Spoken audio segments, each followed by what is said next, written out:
against Toronto, had him the laughingstock. He was the turkey of the day, if you will. Yeah. He was held scoreless in that game, 0 for 11 from the field, but they were facing the Kings, and right away he was like, I'm going to score. I mean, within 23 seconds of the game, he had more points than he had in the entire game. You missed a moment there.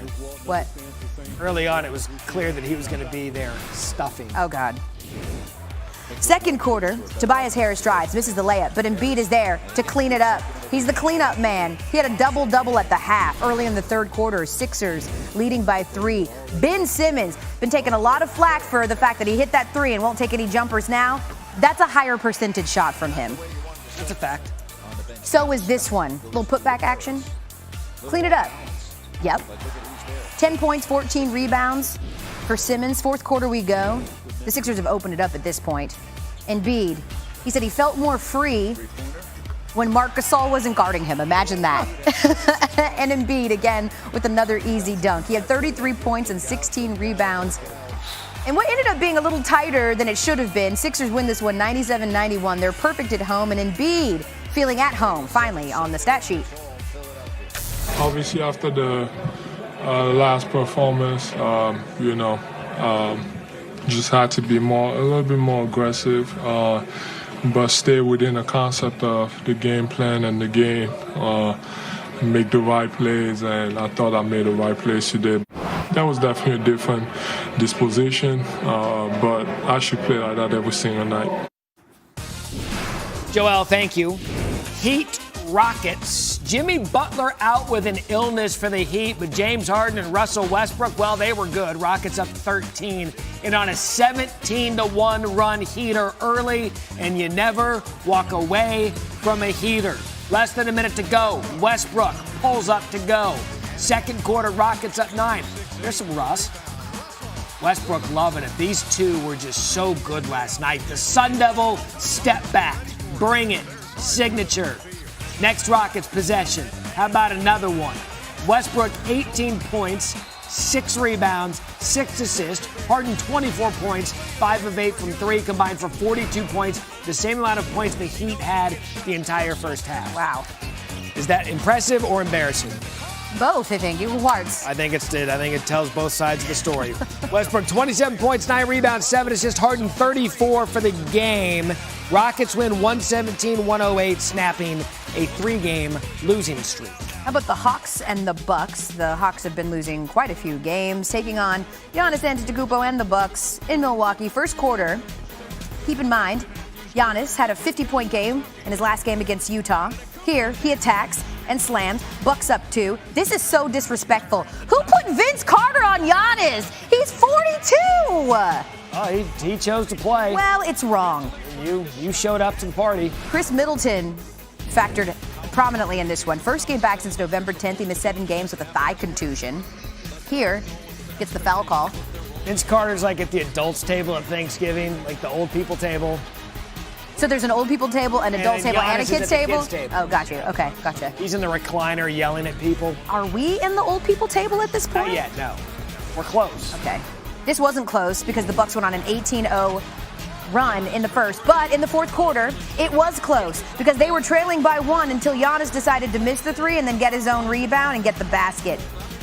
Under 4 to go because Atlanta hung tight in this one. They led for 3 quarters, but Middleton and Giannis together just took over. He had 16 points in 20 minutes in Middleton in his return. Minute to go. Trae Young called for the offensive foul. He's not happy. Maybe you understand. Atlanta's lost 8 straight now.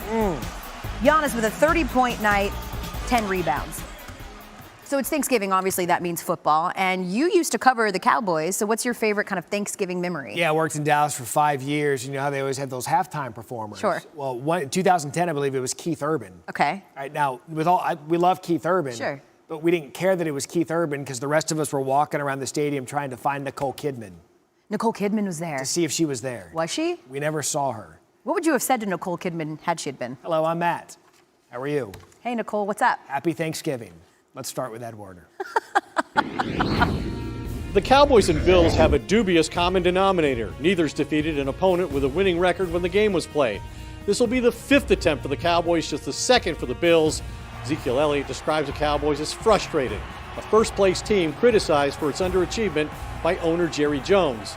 Some of that is a result of their notoriously poor starts, creating the perception that Jason Garrett doesn't have his team ready to play. The first quarter is the one in which the Cowboys have scored the fewest points and allowed the most.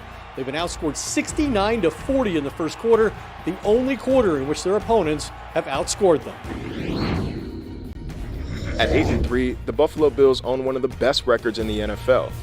A record which comes with an asterisk in some critics' minds because they say the Bills haven't beaten anybody this year. And to their credit, only one of those 8 wins came against a team with a winning record. But this is the Dallas Cowboys, a completely different beast. On Jerry's Day, Thanksgiving at AT&T Stadium, a win here would almost certainly add some legitimacy to the Bills' record in those critics' minds, but more importantly, it adds some distance between them and the rest of the teams vying for an AFC wildcard spot. After just one playoff appearance in the past 19 seasons, it's something that fans in Western New York are more than ready to see. So what exactly has been holding the Saints back in recent weeks? Well, holding, for starters, and a lot of other penalties too. They are the NFL's most penalized team over the past 3 weeks. A big reason for their stunning loss to the Falcons and their narrow escape against Carolina. They're on pace for the most flags in the Sean Payton, Drew Brees era, and it was a big point of emphasis heading into the rematch at Atlanta. It's going to cost us in a bigger game, Payton said. And Brees said, I don't know the exact numbers or the exact penalties, but I certainly know how it feels, and it feels like we're beating ourselves. If we want to be the kind of team we know we can be, we've got to correct it. Let's do some predictions, okay? Here's what our Football Power Index thinks is going to happen in the 3 Thanksgiving games today. Bears and Lions kick things off with Chicago, favored to win a close one. Sure. Bills travel to Dallas, where the Cowboys have a 79% chance to win at home. Ooh, Bills Mafia is already jumping on tables. They're already mad. And ending things in Atlanta, with the Saints having a 56% chance to beat the Falcons and clinch the NFC South. All right, just ahead, why Klay Thompson may want to just stick to his day job or remember how to do the new one. Klay didn't even like doing interviews. Now he's interviewing people. What the hell's going on, man? Draymond's right. Plus, how Ivan Thomas is making Thanksgiving everyone's favorite holiday, not just his. You get to see this emotional reunion again a little